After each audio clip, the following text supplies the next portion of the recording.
From MTN News, this is Montana This Morning. The 4th of July weekend can be a stressful time for owner and for pet. I caught up with a local Bozeman veterinarian to tell you how people are getting prepared and how you can be too. Coming up. By now we all probably know that June was extra dry in this part of Montana. Coming up, Chief Meteorologist Mike Hurd takes a look at the stats that show just how dry June really was.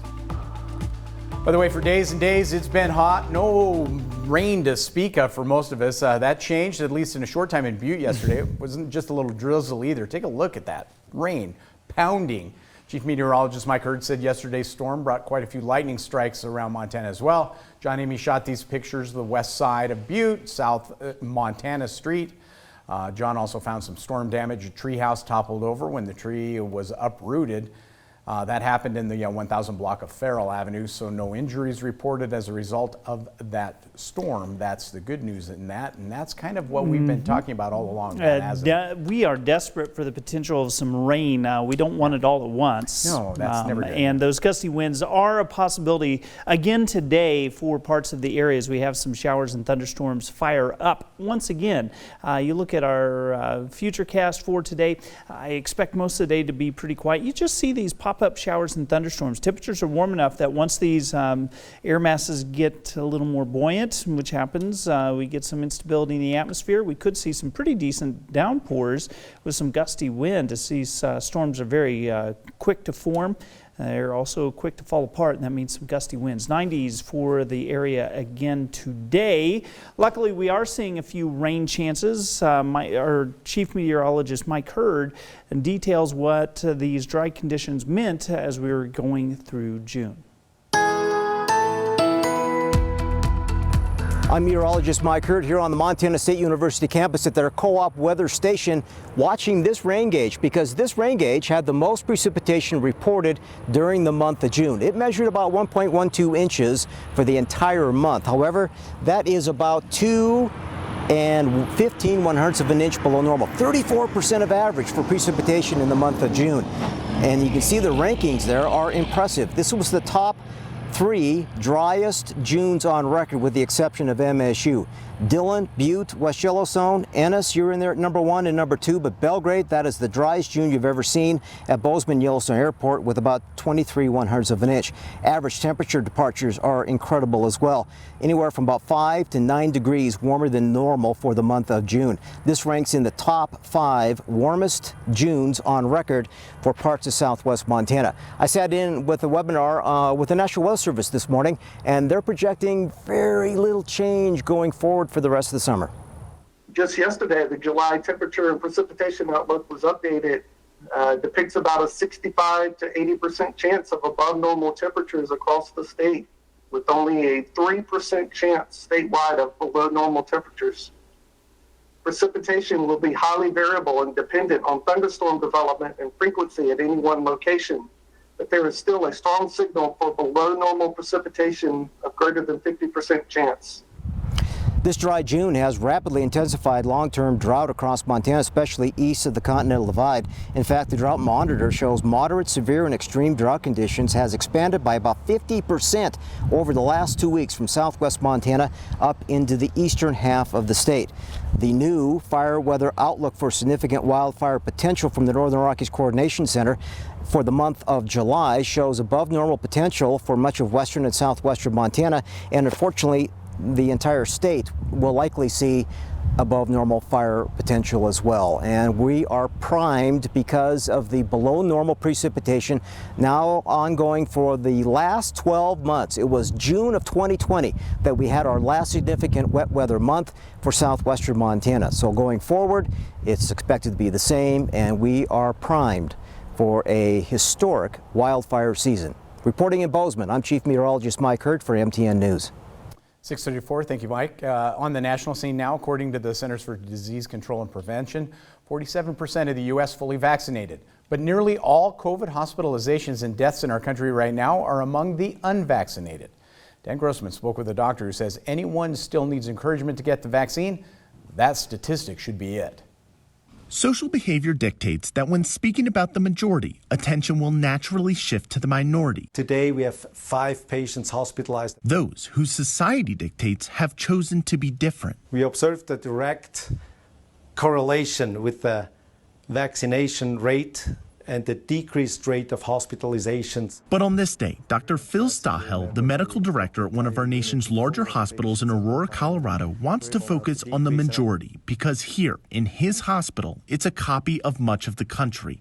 The majority, those not vaccinated, are the ones who still need his help. Those few patients that still get admitted to the medical center of Aurora with COVID-19 are young, really sick, and almost without exception, not vaccinated. If you want to see just how well the vaccine is working, take a look at this corridor. It was this hospital's first COVID unit in March of last year when there were more than 100 patients. Now, there are only 5 behind closed doors at the end of this hallway, and doctors say they are all unvaccinated. And across the country, that observation holds. CDC data shows that only 150 of the more than 18,000 COVID deaths in May were among fully vaccinated people. And since the vaccine rolled out in December, only 608 people have died due to COVID despite being vaccinated. The point, according to Dr. Stahel, it works. We recently had a young gentleman in his mid-30s, father of a young family with 4 young children, and he was signed up to get the vaccine 1 week later, and he passed from COVID-19 in spite of maximal therapy with intubation. With new, more contagious and dangerous COVID variants circulating, Stahel says he wants to keep his focus on the majority, the 54% of Americans who are not fully vaccinated, and say this. Those who are hesitant getting vaccinated use the analogy of wearing a seatbelt. A seatbelt does not protect you from potentially dying in a car crash. And the vaccine does not cure COVID. It adds an additional layer of protection. I'm Dan Grossman. Back here at home, a second round of winners announced yesterday in Butte's vaccination sweepstakes.